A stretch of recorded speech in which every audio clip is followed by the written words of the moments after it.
وكفى والصلاة والسلام على عباده الذين اصطفى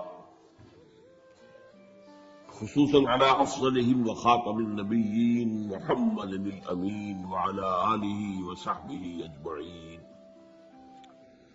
أما بعد فقد قال الله تبارك وتعالى كما ورد في أول سورة البقرة: أعوذ بالله من الشيطان الرجيم، بسم الله الرحمن الرحيم، الف لام میم ذلك الكتاب لا ريب فيه هدى للمتقين الذين يؤمنون بالغيب ويقيمون الصلاة ومما رزقناهم ينفقون والذين يؤمنون بما أنزل إليك وما أنزل من قبلك وبالآخرة هم يوقنون أولئك على هدى من ربهم وأولئك هم المفلحون.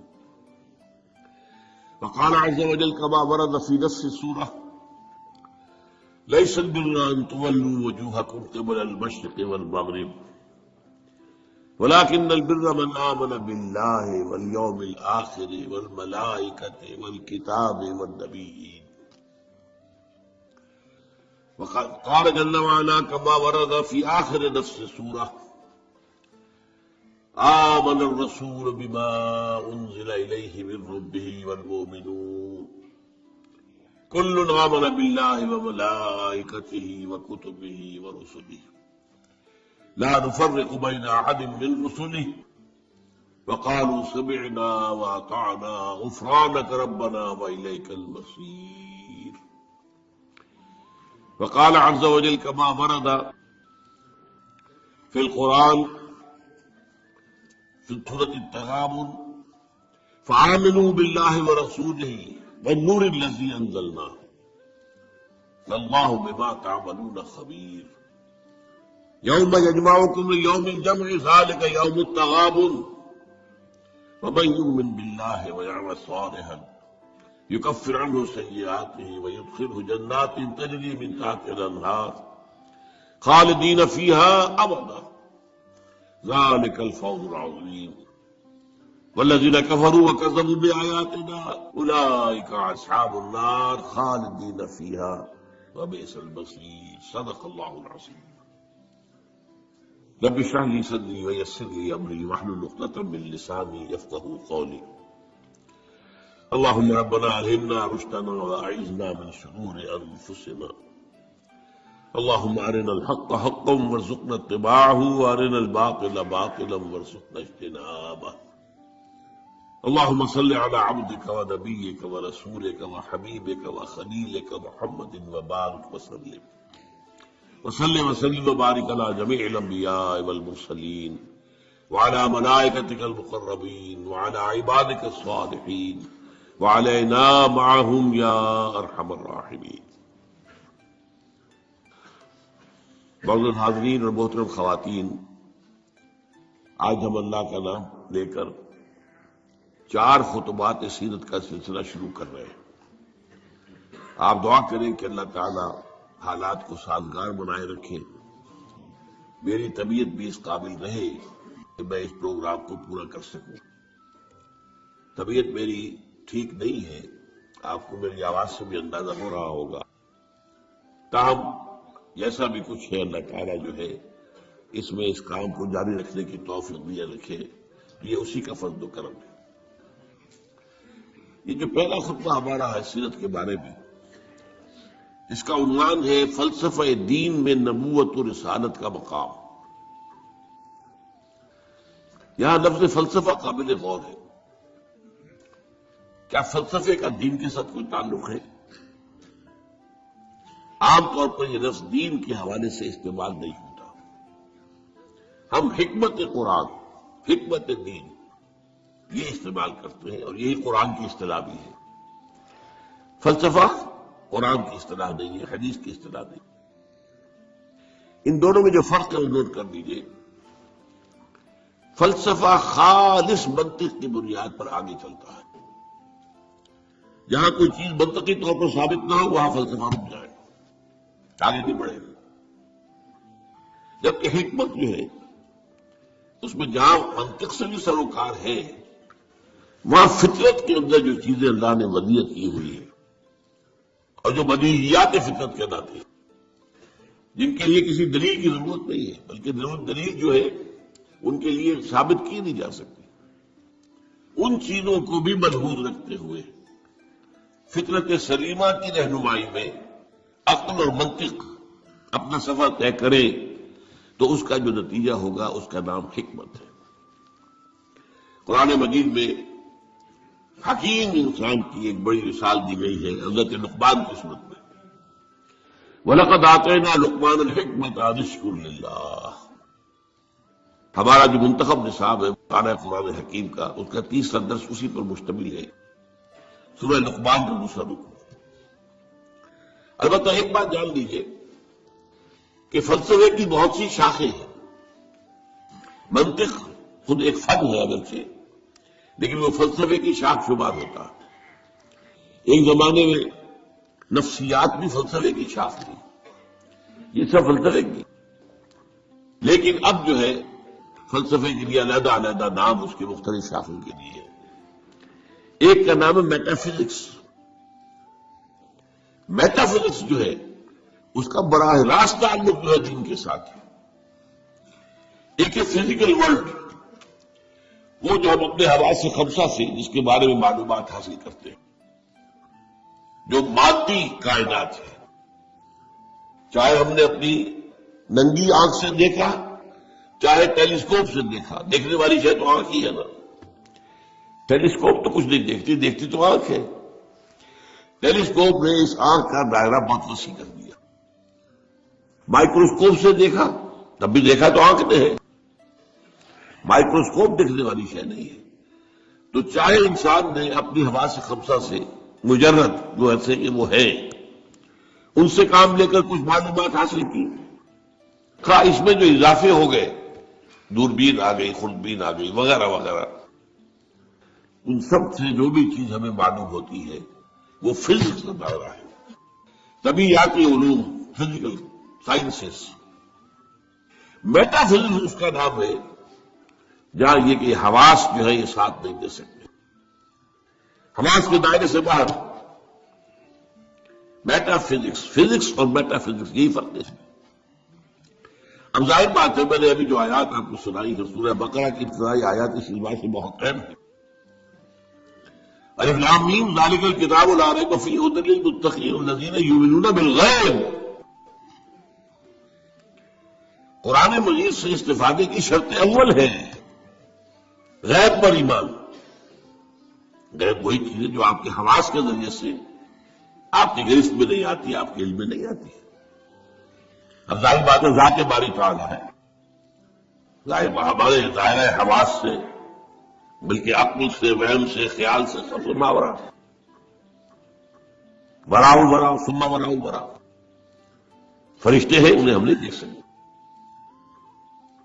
اور اسی طریقے سے وحی ہے وہ کیا ہے ہم نہیں دیکھ سکتے، نہیں جان سکتے۔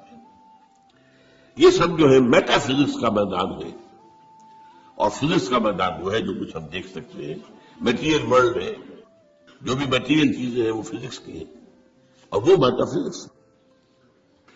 تو قرآن کا جو میٹا فزکس ہے، اب ظاہر بات ہے کہ جب سائنس بہت آگے بڑھ گئی ہے، فزیکل سائنسز، تو ضرورت اس عمل کی تھی اور اب بھی ہے کہ قرآن کے میٹا فزکس کے ساتھ جدید فزکس سے حاصل شدہ معلومات کو جوڑا جائے، دیکھا جائے۔ یہاں پہ تضاد تو نہیں ہو سکتا، ناممکن ہے۔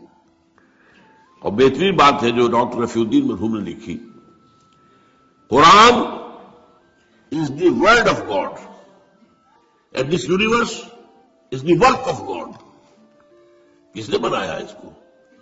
یہاں کے قانون طبیعی جو بھی ہے، فزیکل لاز، کس نے بنایا ہے؟ یہ ساری کائنات کس نے بنائی ہے؟ کون اس کو چلا رہا ہے؟ ینزل الرحمن من السماء الى الارض، کون؟ اللہ۔ تو word of God Quran, work of God کائنات، ان دونوں میں کوئی تضاد تو ممکن نہیں ہے۔ عام انسان کے بھی قول و فعل میں تضاد ہو تو ہم اسے سمجھنا بڑی گھٹیا بات ہے۔ آپ کا قول یہ ہے، آپ کا عمل یہ ہے. اللہ کے قول اور عمل کے اندر تضاد کیسے ہو سکتا ہے؟ یہ ضرور ہوا ہے کہ قرآن مجید تو آج سے 1400 برس پہلے جو ہے نازل ہوا ہے. اس وقت انسان کی جو مادی معلومات تھی وہ اتنی کم تھی کہ قرآن مجید میں فزیکل فینومینا کا جو تذکرہ ہوا ہے ان کو صحیح طور پر سمجھا نہیں جا سکتا تھا. اس لیے کہ ابھی ہماری معلومات اس کائنات مادی کے بارے میں بہت محدود تھی. لیکن جیسے جیسے جیسے جیسے سائنس آگے بڑھی ہے، قرآن نے پہلے کہہ دیا تھا سنریہم آیاتنا فی الآفاق وفی انفسہم حتی یتبین لہم انہ الحق. یہ ہم قرآن تو آج دے رہے ہیں تمہیں، لیکن ہم اپنی آیات، نشانیاں آفاق اور انفس میں دکھائیں گے دکھائیں گے دکھائیں گے اور دکھائیں گے، یہاں تک کہ یہ بات تم پر بالکل واضح ہو جائے گی، مبرہن ہو جائے گی یہ قرآن حق. تو جتنی سائنٹیفک ترقی ہوئی ہے اس نے ثابت کیا ہے قرآن کی حقانیت کو. آپ نے پہلے بھی تذکرہ سنا ہوگا، ٹورنٹو یونیورسٹی کا جو ہیڈ آف دی ڈپارٹمنٹ، جو یہ ایک خاص علم جنین ہے، یعنی ماں کے بطن میں جو بچہ پرورش پاتا ہے، ایمبریولوجی اس سائنس کا نام. آج جبکہ انسان نے، آپ کو معلوم ڈسیکشن بھی ہوتا ہے، سب کچھ ہوتا ہے، مائکروسکوپ بھی ہے اور نہ معلوم کیا کیا چیزیں ہیں جس کے اندر داخل کر کے دیکھ لیتے ہیں. گھٹنے کا درد ہے، گھٹنے میں کیمرہ داخل کر دیتے ہیں، وہاں سے دیکھ لیتے ہیں اندر کیا ہے. تو آج جو معلومات حاصل ہوئی ہے وہ حیران ہوا. 1400 برس پہلے یہ کیسے دے دی گئی قرآن مجید کی؟ اس نے مانا، مورخ بوکائی نے یہ مانا. فرینچ سرجن تھا، شاہ فیصل اس کے پاس علاج کے لیے گئے تھے، وہاں انہوں نے قرآن پیش کر دیا اسے. انہوں نے کہا میں کیسے پڑھوں گا اس کو اس عربی میں؟ انہوں نے کہا کوئی بات نہیں، میں آپ کے لیے استاد منگا دوں. تو بادشاہ کے لیے کیا مشکل تھا، سعودی عرب سے لا کر ایک ٹیوٹر رکھ دیا ہے ان کے پاس. اس نے عربی سیکھی، پھر قرآن پڑھا، پھر کتاب لکھی، the Bible, the Quran and the science. اور اس میں یہ ثابت کیا اور اقرار کیا کہ قرآن میں کوئی شے وہ نہیں ہے جسے سائنس نے غلط ثابت کیا ہو. یہ ہو سکتا ہے کہ قرآن میں بہت سی چیزیں ایسی ہیں جن کی حقیقت تک ابھی سائنس کی رسائی نہیں ہوئی، یہ اور بات ہے. لیکن کوئی شے ایسی ثابت ہو گئی ہو کہ قرآن کی یہ بات غلط ثابت ہو گئی، یہ نہیں. تو آج اس وقت کی بہت ضرورت ہے اس کی کہ یہ جو دو علوم علیحدہ علیحدہ چل رہے ہیں، یہ دو آنکھیں ہیں. ایک آنکھ یہ دیکھو، کھولا زمین دیکھ، فلک دیکھ، فضا دیکھ، زمین اور آسمان کو دیکھو. افلا ينظرون الى الابل كيف خلقت والى السماء كيف رفعت. دوسری آنکھ وہی. ان دونوں آنکھوں سے دیکھو. اس سے حقیقت کا علم قرآن سے لو، اس سے کائنات کا علم اپنی حواس خمسہ اور عقل کے ذریعے لو، اور پھر دیکھو ان دونوں میں کوئی تضاد نہیں ہے. یہی ہے در حقیقت میری آج کی اس گفتگو کی بنیاد، کہ نبوت اور رسالت کا مقام و مرتبہ دین کا جو میٹا فزکس ہے، دین کا جو فلسفہ اور حکمت ہے، اس میں کیا ہے. تو ہمیں سب سے پہلے یہ جاننا ہوگا. یہاں یہ ذکر کر دوں میں کہ میں نے اس موضوع پر جس پر آج میں یہاں تقریر کر رہا ہوں، آج سے 25 برس قبل یہ جو ہمارا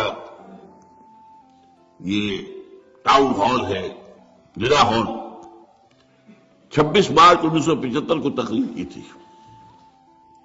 اور وہ تقریر چھپی ہوئی ہے، میری کتاب ہے نبی اکرم صلی اللہ علیہ وسلم کا مقصد نشست. یہ جو میرا آج کا لیکچر ہے وہ پہلا لیکچر اسی موضوع پر اس وقت تھا. اب 25 سال میں یقیناً میرے فکر میں بھی کچھ وسعت پیدا ہوئی ہے. وہ جو علامہ اقبال نے جو کہا تھا only stones do not change, رائے میں کچھ نہ کچھ تبدیلی آ سکتی ہے، کوئی وسعت ہو سکتی ہے، اپنی کسی بات پر انسان نظریں ثابت کر سکتا ہے. اس پہلو سے یقیناً کچھ تھوڑا سا فرق نظر آئے گا اگر آپ دونوں کا تقابلی مطالعہ کریں گے. جو میری آج کی بات اور آج سے 2 سال قبل میری یہ کتاب آئی ہے، اس کا تو عنوان ہی اصل میں ایسا تھا کہ جس سے ہمارے بہت سے رفقا جو ہیں گھبرا گئے کہ اس کا تو عنوان کا مطلب ہی سمجھ میں نہیں آئے گا. ایجاد و ابداع عالم، ایجاد و ابداع عالم سے لے کر عالمی نظام خلافت تک، جب کائنات کا آغاز ہوا ہے اس وقت سے لے کر اور جو اختتام ہونا ہے اس دنیا کا خلافت علی منہاج النبوہ عالمی سطح پر، اس کے درمیان سارے لنکس جو ہیں وہ سائنس اور قرآن دونوں کے حوالے سے اور دونوں کو جوڑتے ہوئے میں نے اس کے اندر پیش کیے. تو جن حضرات کو بھی ان موضوعات سے دلچسپی ہو وہ میری وہ کتاب بھی پڑھیں آج سے 25 سال پہلے کی، نبی اکرم صلی اللہ علیہ وسلم کا مقصد بعثت اور انقلاب نبوی کا اساسی منہاج. پھر یہ کہ یہ ایجاد و ابداع عالم کا بھی مطالعہ کریں، کوشش کریں. اور میرا جو ہے آج کا یہ لیکچر انشاءاللہ ان دونوں کی تسہیل کا ذریعہ بن جائے گا کہ بات آسان ہو جائے گی. دیکھیے قرآنک میٹا فزکس کیا ہے، ہم اس کو ایمان سے تعبیر کرتے ہیں. میں نے یہ چند آیات آپ کو سنائی. ایمانیات کیا کیا ہے؟ اللہ پر ایمان، آخرت پر ایمان، یوم آخر پر ایمان، وحی پر ایمان، فرشتوں پر ایمان، کتابوں پر ایمان، رسولوں پر ایمان، حضور کی ختم نبوت و رسالت پر ایمان، قرآن کے آخری ادا کا کلام ہونے، اس کے محفوظ ہونے پر ایمان، بعد سے بعد موت پر، جنت اور دوزخ پر، حساب کتاب پر، وزن اعمال پر ایمان. یہ تمام ایمانیات، یہ سب کیا ہے؟ یہ میٹا فزکس ہے. یہ ہمارے اس دائرہ حواس کے اندر آنے والی چیزیں نہیں ہیں. ان ایمانیات کو 3 بڑے بڑے عنوانات کے تحت جمع کیا جا سکتا ہے. نمبر 1 ایمان باللہ یا توحید. نمبر 2 ایمان بالآخرہ یا معاد. معاد کی معنی لوٹنے کی جگہ، عاد یعود عود، لوٹنا. معاد لوٹنے کی جگہ، اس میں ظرف ہے. تیسرے ایمان بالرسالت. اب جب یہ ایمان باللہ کیا ہے، چند چیزیں میں گنواؤں گا.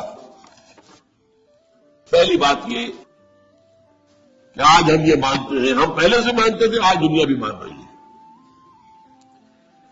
جو فزکس کا آپ سے کچھ عرصے پہلے کا دور تھا، 50-60 سال پہلے کا، اس وقت تک یہ مانا جاتا تھا کہ کائنات ہمیشہ سے ہے اور ہمیشہ رہے گی.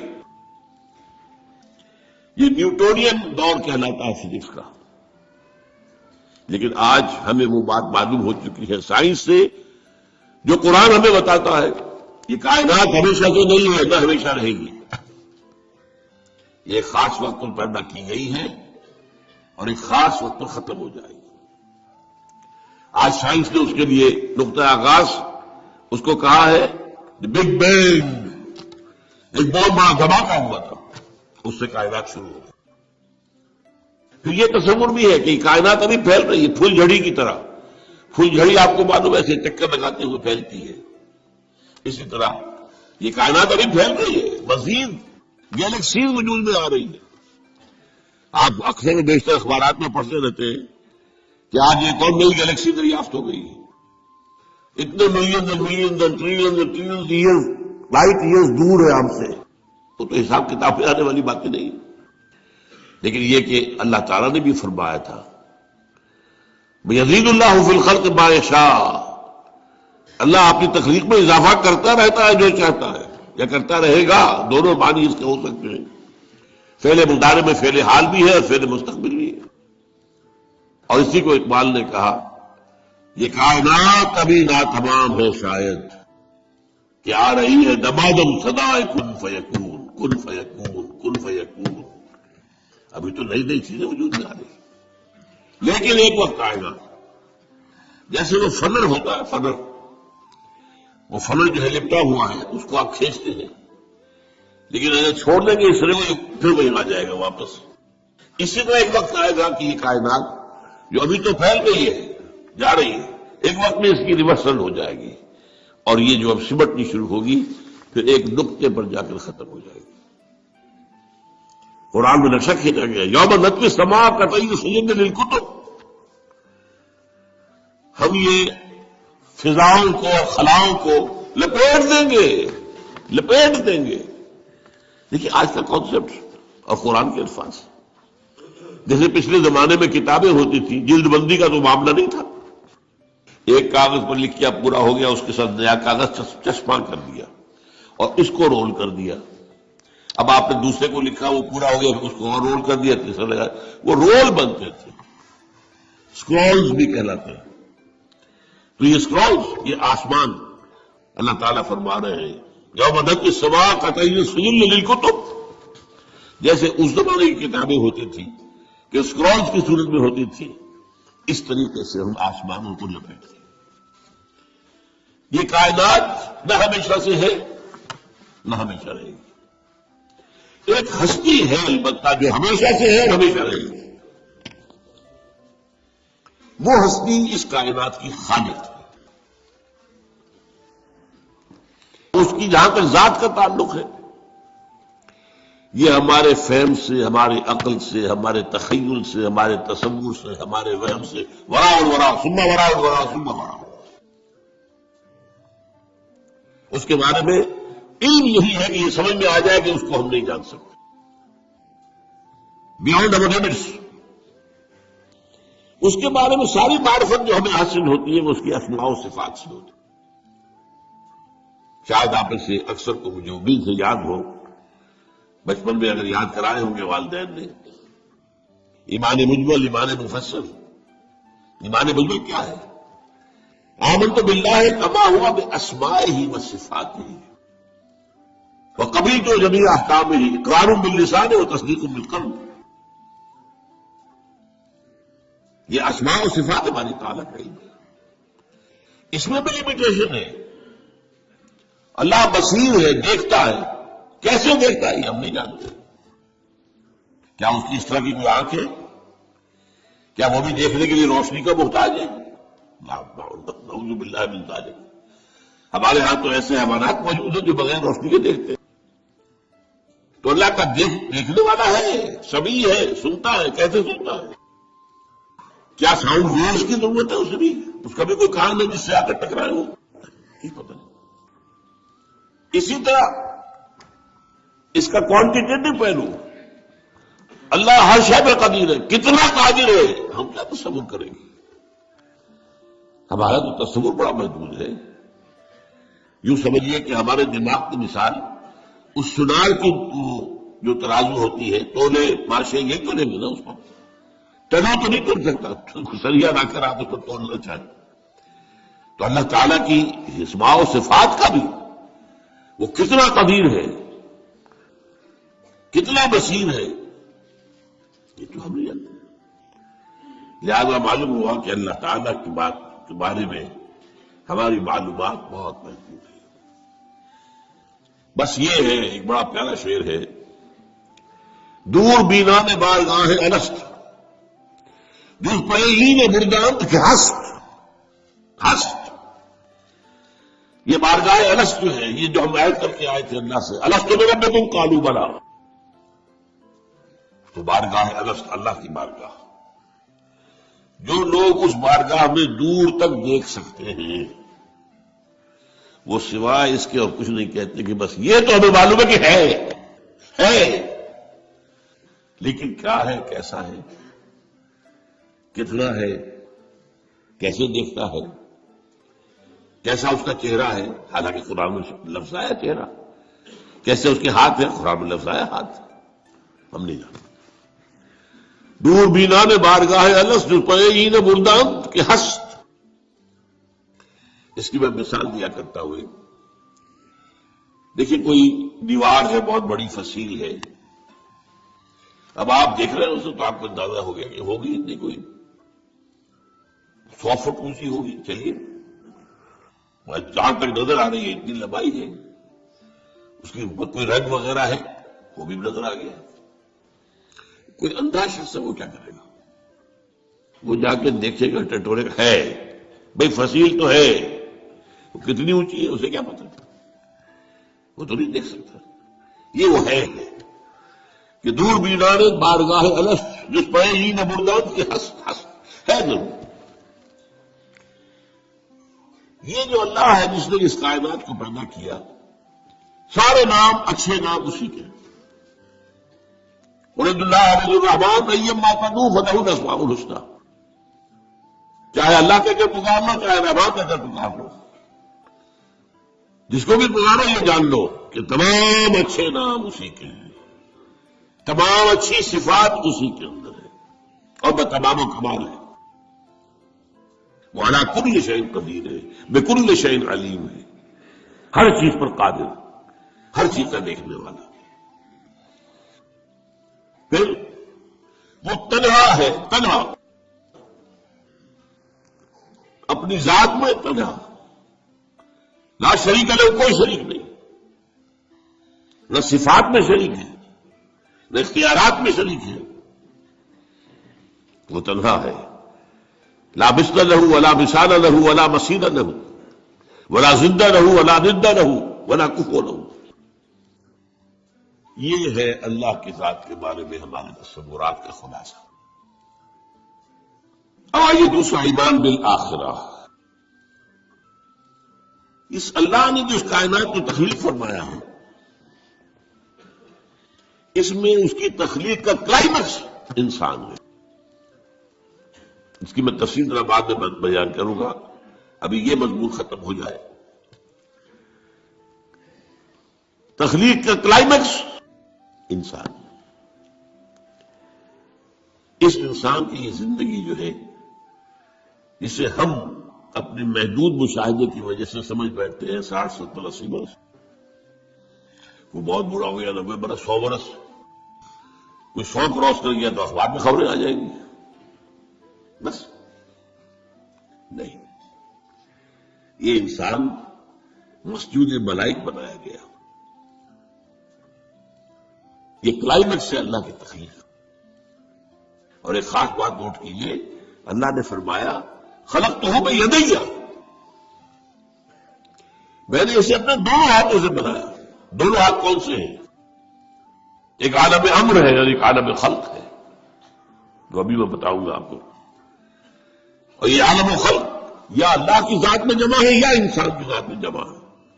باقی پوری کائنات میں یا کوئی شے ہے تو عالم خلق کی ہے، یا دوسری ہے تو عالم امر کی ہے، دونوں چیزیں جمع ہے اللہ کی ذات میں اور انسان کی ذات میں۔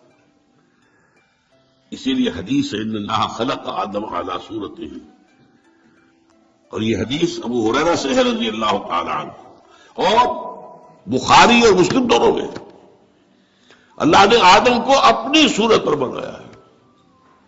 اب اس سے اونچا مقام کیا ہوگا؟ کیا ایسی عظیم ہستی کی زندگی بس 40 50 60 70 80 برس؟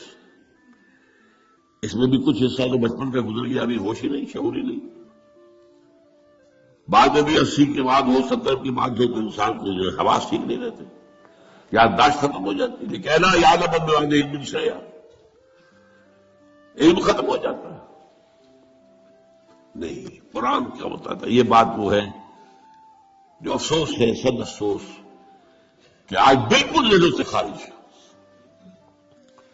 انسان کی زندگی بہت طویل ہے، بہت طویل ہے، بہت طویل ہے۔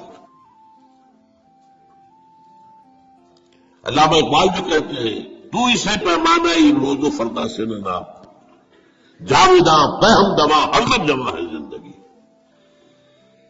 کیا یہ ایسے ہی بڑھ حق نہیں ہے انہوں نے؟ نہیں، یہ قرآن کا مطالعہ ہے۔ 5 زندگیاں ہیں انسان کی، جن میں سے 2 ان میں سے ڈورمنٹ ہے، سوتے ہوئے گزری ہیں، اور 3 ایکٹیو ہیں۔ سب سے پہلے انسان کو عالم ارواح میں پیدا کیا گیا، صرف روح تھی، جسم نہیں تھا، اور یہی عالم امر ہے اصل میں۔ روح، یہ صدور کہانی روح خود روح من امر ربی، یہ آپ سے روح کے بارے میں پوچھتے، فرما دیجئے یہ روح میرے رب کا امر ہے، امر۔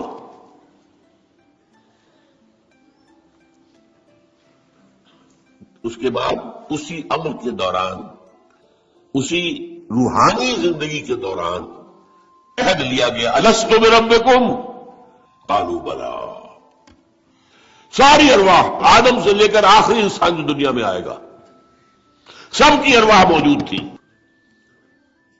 میری، میرے والد کی، میرے دادا کی، پردادا کی، صدر دادا کی، آدم تک، اور میرے بیٹے کی اور پوتے کی اور پڑپوتے کی، اور آخری انسان جو آئے گا دنیا میں اس تک، تمام انسانوں کی ارواح الارواح جنود مجندہ، حدیث میں الفاظ ہے، لشکروں کے لشکر، تمام ارواح انسانیہ پیدا کر دی، لیکن جسم کسی کا نہیں تھا۔ ان سے عہد لیا گیا، الست بربکم قالوا بلا، کیا میں نہیں ہوں تمہارا رب، مالک، آقا، حاکم، پروردگار؟ سب یقیناً اللہ تو ہی ہمارا حاکم ہے، پروردگار ہے، خالق۔ پہلی زندگی یہ ہے۔ اس کے بعد سلا دیا گیا۔ نیند اور موت میں زیادہ فرق نہ سمجھیے۔ موت جو ہے وہ بھی ایک طرح کی نیند ہے، اور نیند بھی ایک طرح کی موت ہے۔ چنانچہ جو دعا مسنون ہے، جب صبح آپ اٹھیں تو آپ کی زبان پر جو دعا آنی چاہیے، اگر آپ کو یاد ہو حضور کی دعا، الحمدللہ الذی احیانی بعد ما اماتنی والیہ النشور، اس اللہ کا شکر ہے جس نے مجھے زندہ کیا اس کے بعد کہ مجھے مردہ کر دیا تھا۔ نہیں مردہ ہوتا ہے انسان جب اس کا شعور ہی نہیں۔ تو یہ در ہے۔ اور موت جو اب آنے والی ہے، موت معدوم ہونے کا نام تو نہیں ہے۔ مردہ پڑا ہے، زندگی تو نہیں ہے، لیکن یہ کیا معدوم ہو گیا؟ معدوم ہے، موجود ہے۔ اور دوسری بات یہ کہ ہمارے علم کے مطابق تو یہ ہے کہ ادھر سے ادھر منتقل ہونے کا نام ہے موت۔ ہم تو انتقال کہتے ہیں نا۔ بھائی آپ لاہور سے کراچی منتقل ہو گئے، اللہ خیر سمجھا، آپ ایک عالم سے دوسرے عالم کے منتقل ہو گئے، عالم دنیا سے عالم برزخ، عالم برزخ سے عالم آخرہ۔ تو پہلی زندگی عالم ارواح میں، جبکہ ہمارے پاس جسم نہیں تھے، پھر سلا دیا گیا، یہ دوسری زندگی ہے، لیکن یہ موت کی کیفیت یا نیند کی کیفیت ہے۔ پھر ہماری تیسری زندگی آئی ہے اس دنیا میں، رحم مادر میں، جب حیولہ بنا ہے اور 120 دن کا جنین ہو گیا، ایمبریو ہو گیا، پھر اللہ فرشتے کو بھیجتا ہے۔ یہ حدیث ہے حضور کی اور متفق علیہ روایت ہے۔ بدقسمتی سے جو چیزیں ہمارے مادی ذہن سے ٹکراتی ہیں ہم انہیں قبول نہیں کرتے۔ مادیت کا اتنا غلبہ ہے کہ جو چیز بظاہر اس مادی کیفیات اور مادی قوانین اور ضوابط کے تحت نہیں آتی، ہم ان کو ریجیکٹ کر دیتے ہیں، حالانکہ وہ عالم ہی اور ہے، یہ عالم اور ہے۔ روح اس مادی عالم کی شے نہیں ہے۔ حدیث میں آتا ہے، تو عبداللہ بن مسعود رضی اللہ تعالیٰ عنہ کی روایت ہے کہ رحم مادر میں 40 دن وہ جو ایمبریو ہوتا ہے وہ نطفے کی شکل میں ہوتا ہے، پھر 40 دن علقہ، پھر 40 دن مضغہ، ثم یرسل الملک فینفخ فیہ الروح، پھر فرشتے کو بھیجا جاتا ہے اور وہ فرشتہ اس میں روح پھونکتا ہے۔ یہ اس کی تیسری زندگی شروع ہو گئی ہے۔ یہ زندگی ہے روح جمع جسم، یہ ہماری حیات دنیاوی ہے، روح جمع جسم۔ اور زندگی کون سی ہو گئی ہے؟ تیسری، عالم ارواح کی۔ پھر وہ کولڈ سٹوریج میں جہاں سلا دیے گئے، ڈمپ کر دیے گئے، پھر یہ دنیا کی زندگی 70-80 جو برس آنے، پھر موت آئی۔ چوتھی زندگی شروع ہو گئی، عالم برزخ۔ وہ زندگی ہے، موت نہیں ہے، اس کو تو سب مانتے ہیں۔ عذاب قبر ہم مانتے ہیں، قرآن سے ثابت ہے۔ بعض لوگ یہ سمجھتے ہیں کہ سب قرآن میں ذکر نہیں ہے، غلط بات ہے، لیکن میرے پاس زیادہ وقت نہیں ہے۔ برزخ کے اندر زندگی کی ایک کیفیت ہے، اس کے اندر جیسے کہ ہمارے یہاں بڑی ویسے چھڑ گئی ہیں۔ حضور کی زندگی کیسی ہے؟ آیا ایسی ہے جیسے دنیا میں تھی یا اس سے کچھ مختلف ہے؟ تو میں کہا کرتا ہوں دنیا کی زندگی تو اتنی اچھی زندگی نہیں ہے، حضور کی جو زندگی ہے عالم برزخ میں، اس کا تو ہم تصور بھی نہیں کر سکتے۔ اس عالم برزخ میں کہا گیا شہداء کو، وَلَا تَقُولُوا لِمَن يُقْتَلُ فِي سَبِيلِ اللَّهِ أَمْوَاتٌ بَلْ أَحْيَاءٌ وَلَٰكِن لَّا تَشْعُرُونَ۔ اللہ کی راہ میں شہید ہو جانے والوں کو اموات مت کہو، مردہ مت کہو، زندہ ہے، تمہیں اس کا شعور نہیں۔ ہمیں شہداء کی زندگی کا شعور نہیں، پھر صدیقین اوپر ہے، پھر انبیاء ان کے اوپر ہے، پھر رسول ان کے اوپر ہے، سب سے اوپر سید المرسلین ہے۔ کیا زندگی ہوگی ہم کیا تصور کر سکتے؟ ما لا عین رات ولا اذن سمعت ما خطر على قلب بشر. بھارت پھر یہ چوتھی زندگی آ گئی، پھر آئے گا، پھر سور پھونکا جائے گا، اور پھر فَإِذَا هُمْ قِيَامٌ يَنظُرُونَ، تو سب زندہ ہو کر دوبارہ کھڑے ہو جائیں گے. وہ یوم القیامہ ہوگا، کھڑے ہونے کا دن، اور اس سے ہمارا 5واں دور شروع ہو جائے گا، حیات اخروی. اچھا، حیات اخروی کے بارے میں ہمارا کیا ایمان ہے؟ کیا وہ کبھی ختم ہونے والی ہے؟ یہ تو ابدی ہے. فَإِنَّهَا لَجَنَّةٌ أَبَدًا وَنَارٌ أَبَدًا، یہ پوری زندگی. تو زندگی کتنی بڑی ہو گئی. تو اسے پیمانہ امروز و فردا سے نہ ناپ، جام ناپ، پہم دواں، ہر دم جواں ہے زندگی. البتہ ایک کام کیا کیا ہے اللہ نے، یہ جو دو موتوں کے درمیان زندگی آئی ہے، پہلی موت جو کہ ہم آدم ارواح سے، اس کے بعد سلا دیے گئے، موت آ گئی نا، پھر اللہ نے زندہ کیا. پھر جو ہمیں موت آنے والی ہے میری اور آپ کی، ان دو موتوں کے درمیان ایک زندگی کا حصہ کٹ گیا. اس میں سے یہ لمبا پروسیس، وہاں سے وہاں تک، مبدا و معاد، انا للہ و انا الیہ راجعون، اس میں یہ چھوٹا سا ہماری زندگی میں سے حصہ کاٹ کر اسے ایک امتحانی وقفہ بنایا گیا. خلق الموت والحیات لیبلوکم ایکم احسن عملا، اس نے زندگی اور موتیں تخلیق کی ہیں تاکہ تمہیں آزمائے کہ کون ہے تم میں سے اچھے عمل کرنے والے. یہ امتحانی، اس کو بھی اقبال نے خوب کہا ہے، نظم ہستی سے تو ابرا ہے مانند حباب، اس ریا خانے میں تیرا امتحان ہے زندگی. اب امتحان 3 گھنٹے کا بھی ہوتا ہے تو 30 سال کا بھی ہو سکتا ہے. یہ تو ایک کوانٹیٹیٹو ایلیمنٹ ہوا، امتحان ہے، ٹیسٹنگ از ٹیسٹنگ. یہ حیات دنیاوی امتحان ہے. نظم ہستی سے تو ابرا ہے مانند حباب، اس ریا خانے میں تیرا امتحان ہے زندگی. اس کے بعد جب ہمیں دوبارہ اٹھا دیا جائے گا، حساب کتاب ہوگا، آباد کا جزا و سزا کے فیصلے ہوں گے، اور پھر یہ جنت اور یہ دوزخ. وَإِنَّهَا لَجَنَّةُ الْأَبَدَ اور نَارُ الْأَبَدَ. یہ حیات ایک ایمان باللہ اور ایمان بالآخرہ، ایمان بالآخرت کے ضمن میں پورے حیات انسانی کا ایک تصور جو ہے سامنے لانا ضروری ہے. اب آئیے،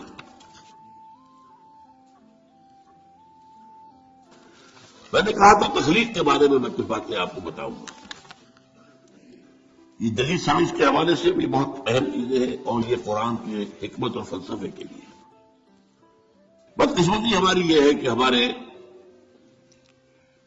جو فلسفی مسلمان ہوئے، ابن سینا ہو، فارابی ہو، کندی ہو، جو متکلمین ہوئے جنہوں نے عقل سے کام لے کر قرآن کی تفسیریں کی ہیں، امام راضی میں بہت بڑے مقام پر ہیں، اور ہیں بہت ہیں. کچھ صوفی مزاج صوفی ہے، فلسفی ہے. ان سب نے اپنی زیادہ تر گفتگو کا دار و مدار یونانی حکماء اور فلاسفہ کی بات پر رکھی ہے.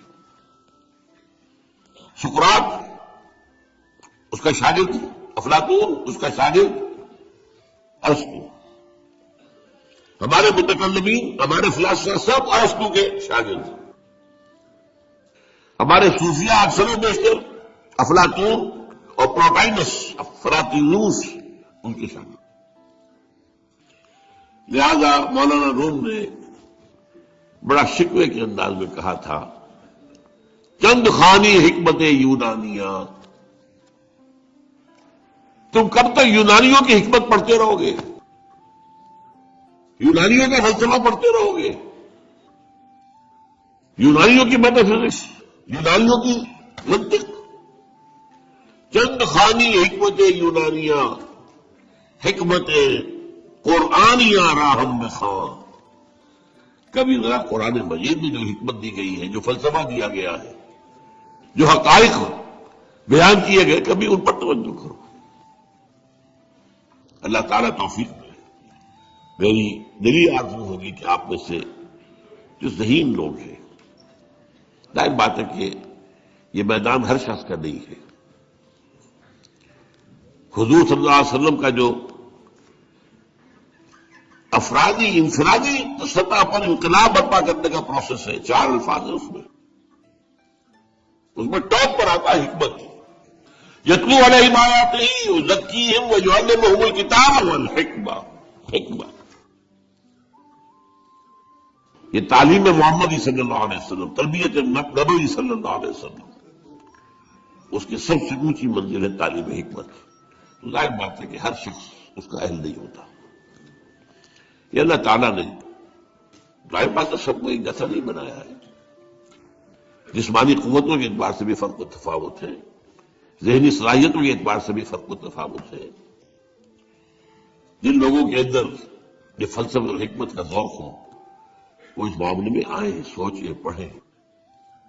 میری یہ چند باتیں ہو سکتا ہے کہ ان کے لیے چشم کشا ثابت۔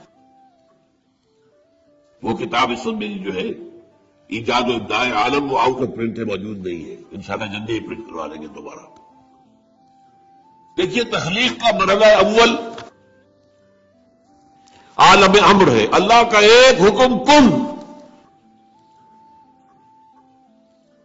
انما امرہ اذا اراد شیئا ان یقول کن فیکون۔ اس کن سے ایک نور پیدا ہوا ہے، ویری سٹل، لطیف، حرارت سے خرد نور۔ یہ نور اللہ، یہ پہلی شے ہے جو پیدا ہوئی ہے۔ حکم ایک کن، یہ عالم امر ہے۔ اس نور سے پیدا کیے گئی تمام ارواح انسانیہ، تمام ملائکہ۔ ملائکہ کے بارے میں حدیث موجود ہے، قرآن مجید میں ذکر نہیں ہے، حدیث میں ہے۔ حضرت عائشہ رضی اللہ تعالی عنہا سے مسلم شریف کی روایت ہے کہ ان اللہ خلق الملائکہ من نور۔ یہ عالم امر ہے پہلے جو پیدا کیا گیا ہے، ایک نور، بسیط نور، لطیف نور۔ اس نور سے ارواح انسانیہ، انہی میں ایک روح محمد بھی تھی نا، جس کو نور محمد بھی کہا جا سکتا ہے۔ یہ لفظ ہمارے یہاں کہا جاتا ہے نور محمدی، نور اس لیے کہ روح نورانی ہے، ملائکہ نورانی ہے، اللہ نے فرشتوں کو نور سے پیدا کیا۔ اچھا، اب اس تخلیق کا دوسرا مرحلہ آیا۔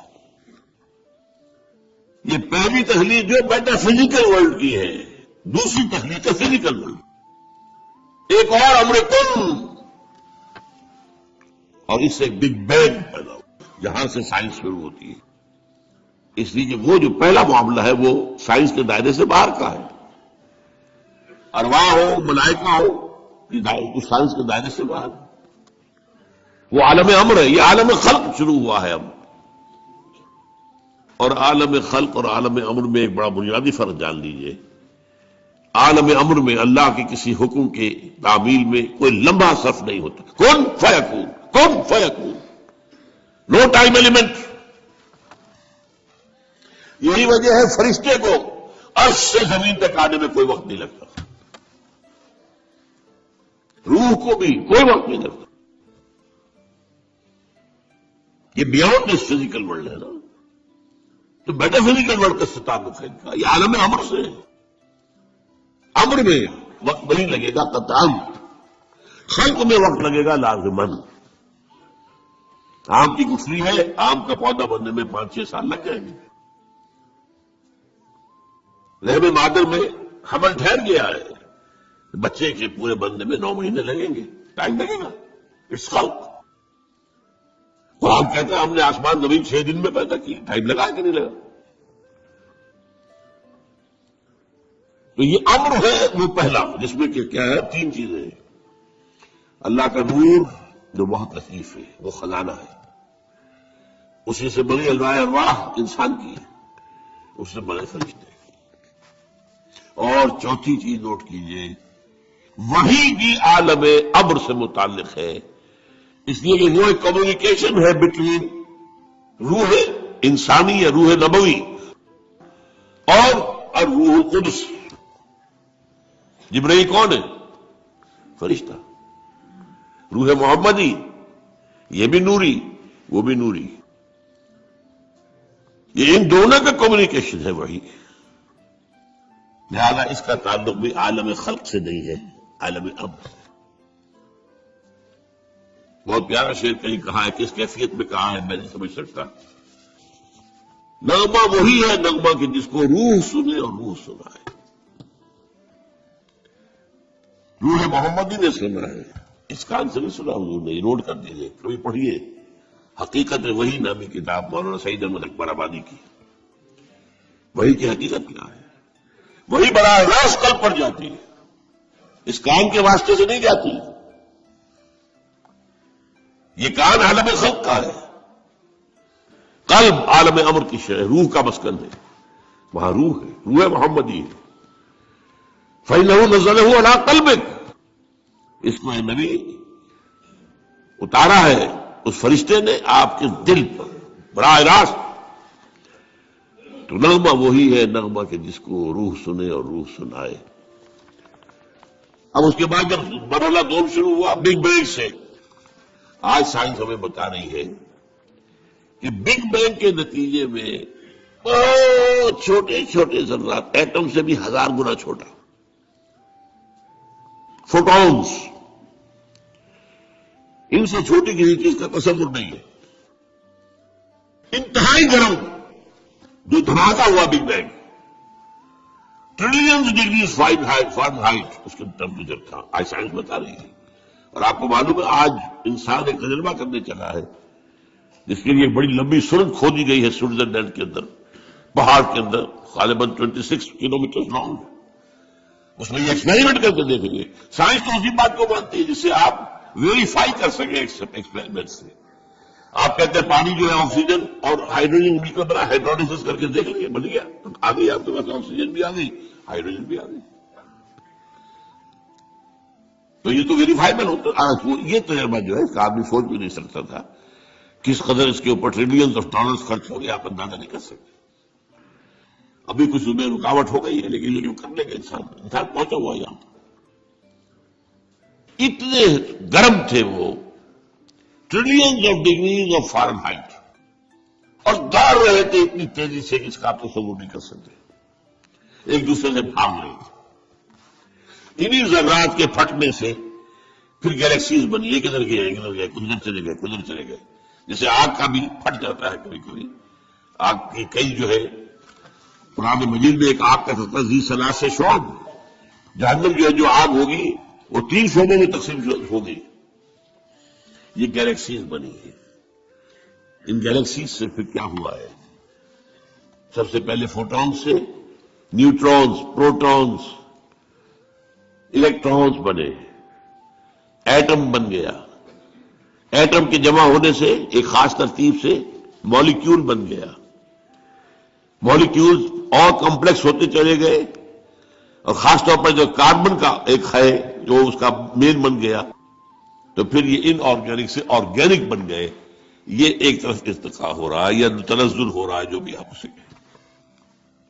دوسری طرف یہ جو بڑھ رہا ہے سارا معاملہ، اس سے جو کرے وجود میں آ گئے سٹارز، اور دوسرے یہ جو بھی اس کے گرد سیارے گھوم رہے، پھر یہ سیارے کو ٹھنڈے ہوئے۔ یہ بھی ایک سیارہ ہے زمین، سورج کے گرد گھومتا ہے، ستارہ سورج ہے، ٹھنڈا ہوا ہے، اس پر بارش ہوئی ہے بے تحاشا۔ اور میرا گمان یہی ہے کہ ٹھنڈے ہونے سے اس زمین کے اندر سے جو بخارات نکلے ہیں وہ گیسز انہوں نے ہی جا کر فضا کے اندر پھر وہ پانی بنا ہے، پانی برسا ہے 1000 سال تک۔ اور چونکہ یہ سکڑا ہے اس لیے اس کے اندر کہیں اونچائی ہو گئی کہیں نیچائی ہو گئی، جو اونچے ہو گئے پہاڑ ہو گئے، جو نیچے تھے وہاں وہ بارش کا پانی جمع ہوا، وہ اوشنز بن گئے، سمندر بن گئے۔ اور جہاں یہ سمندر کے ساحل پر مٹی اور پانی کا انٹریکشن ہوتا ہے، خاص طور پر آپ کو معلوم ہے مد و جزر میں ابھی موج ہٹ گئی پھر آ گئی، پھر ہٹ گئی پھر آ گئی، یہ کھیل ہے۔ اس سے جو ہے اس کے اندر وہ ایک ایسی کیفیت پیدا کر دیتا ہے اللہ تعالیٰ کہ حیات عرضی کا آغاز ہو جاتا ہے۔ اس حیات عرضی کا پھر کلائمیکس انسان ہے۔ اس کا مادہ تخلیق مٹی ہے، لیکن اس کے بعد جو روح لا کر شامل کی گئی ہے اس نے اس کا مقام کچھ اور ہی کر دیا ہے۔ درمیان میں جو یہ حرارت والا دور تھا، جنات پیدا کیے گئے آگ سے، وَالْجَانَّ خَلَقْنَاهُ مِنْ قَبْلُ مِنْ نَارِ السَّمُومِ، کہیں مارجم من نار کہا گیا ہے رحمان سورہ رحمان میں۔ یہ درمیان میں جو دور آیا تھا مجھے اسی کو بیان کرنا چاہیے تھا۔ جنات پیدا کیے گئے، جنات نوٹ کیجئے اپنے مادہ تخلیق کے اعتبار سے ہم سے اونچے ہیں، لطیف تر شے ہے آگ، اور مٹی جو ہے وہ تو کثیف شے ہے، انرٹ۔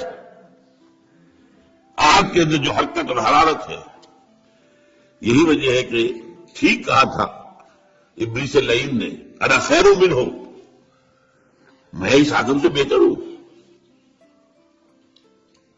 خلقتنی من نار وخلقتہ من طین، تو نے مجھے بنایا تھا آگ سے، اسے بنایا مٹی سے، ہاؤ کم، میں کیسے سجدہ کروں اس کو؟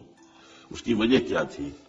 اس کے نگاہ، اس کے علم میں روح محمدی نہیں تھی، روح آدم نہیں تھی، جسد آدم تھا، جسد حیوانی تھا، جسد حیوانی کے اعتبار سے ہم یقیناً نیچے۔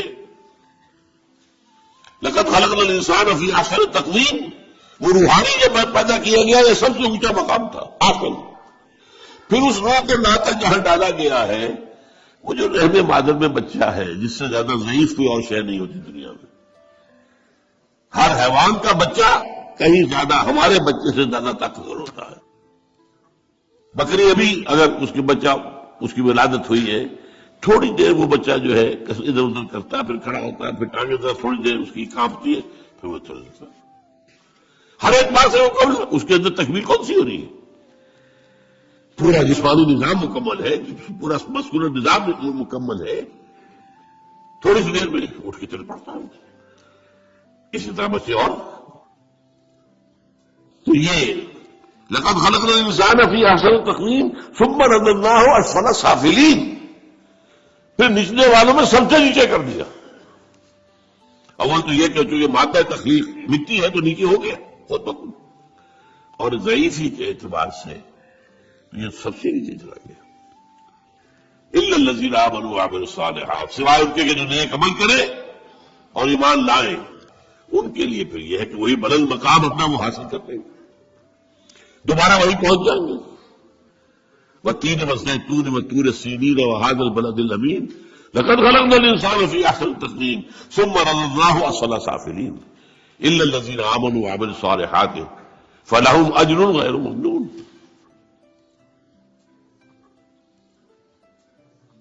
یہ ہے معاملہ انسان جنات۔ اب یہ جو انسان پیدا کیا گیا ہے، جیسا کہ میں نے بتایا، اس کا یہ بدن حیوانی جسم یہ عالم خلق سے ہے، اس کی روح عالم امر سے ہے۔ یہ دو عالم جمع ہو گئے، جبکہ اللہ کے ہاتھ میں الا لہ الخلق والامر، دیکھو خلق اور امر دونوں اللہ کے ہاتھ میں ہے، اللہ کے قبضہ قدرت میں، الا لہ الخلق والامر۔ باقی فرشتے صرف عالم امر کی شے ہے، جنات صرف عالم خلق کی شے ہے، باقی یہ پوری کائنات صرف عالم خلق کی شے ہے۔ انسان میں عالم امر اور عالم خلق جمع ہے۔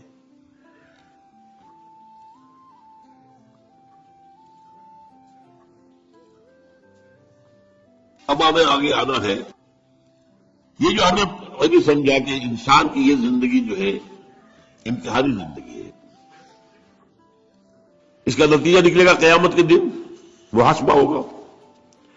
اب یہاں دیکھنے کی ضرورت یہ ہے کہ امتحان ہوتا ہے کچھ پڑھا کر سکھا کر، ایک سال تک آپ کو پڑھایا گیا، امتحان دیجیے، کامیاب ہوگے تو اگلے سال میں جائیں گے، ورنہ اسی میں پڑھے رہیں گے۔ کبھی یہ کچھ چیز دے کر بھی آزماتے ہیں، آپ اپنے بچے کو کبھی 100 کا نوٹ دے کر دیکھیے کیا کرتا ہے وہ. اس سے آپ کو اس کے رجحانات کا اندازہ ہو جائے گا. ہو سکتا ہے وہ دوڑ کر جائے کتابوں کی دکان پر, کوئی رسالے کو کتابیں لے کر آئے. ہو سکتا ہے دوڑ جائے کوئی جو کھلونے لے آئے. یہ بھی ہو سکتا ہے کہ کھانے پینے کا کچھ سامان لے آئے. تو امتحان, اس ضیاء خانے میں تیرا امتحان ہے زندگی. امتحان کن چیزوں میں؟ دیکھیے, اس دنیا میں خیر و شر کے درمیان ایک کشاکش, ایک تصادم جاری ہے. ستیزہ کاٹ رہا ہے ازل سے تا امروز, چراغ مستغلی سے شرار بولابی, ازل سے تا امروز. اور یہ رہنا جاری ہے, قیامت تک رہنا ہے. ستیزہ کاٹ رہا ہے ازل سے تا امروز, چراغ مستغلی سے شرار بولابی. یہ جو کشاکش ہے اس کو نوٹ کیجئے, ایک چوسر. میرے اندر, آپ کے اندر خیر کی طاقت بھی ہے اور شر کی بھی ہے. میرا حیوانی وجود مجھے زمین کی طرف کھینچتا ہے, نیچے لے جانا چاہتا ہے. زمینی خواہشات, زمینی آرزوئیں, اس دنیا کے بارے میں امنگیں, دولت زیادہ ہو جائے, فلاں چیز زیادہ ہو جائے, کھاؤں اعلیٰ سے اعلیٰ, چٹخارے لوں, کئی ڈشز کے اوپر میرا جو ہے وہ ڈنر اور لنچ ہو, وغیرہ وغیرہ وغیرہ. یہ میرا نفس امارہ ہے جو مجھے کھینچ رہا ہے. یہ جو حیوانی ہمارے تقاضے ہیں, ظاہر بات ہے کہ یہ اندھے بہرے ہیں. انہیں تو اپنی سینشول گریٹیفیکیشن چاہیے, تسکین چاہیے, بس.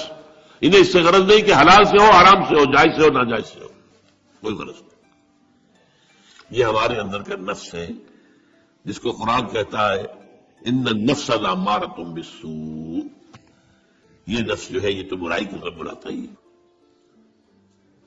اس کے برعکس ہمارے اندر روح ہے, وہ ہمیں بلندی کی طرف لے جانا چاہتی ہے, اللہ کی طرف.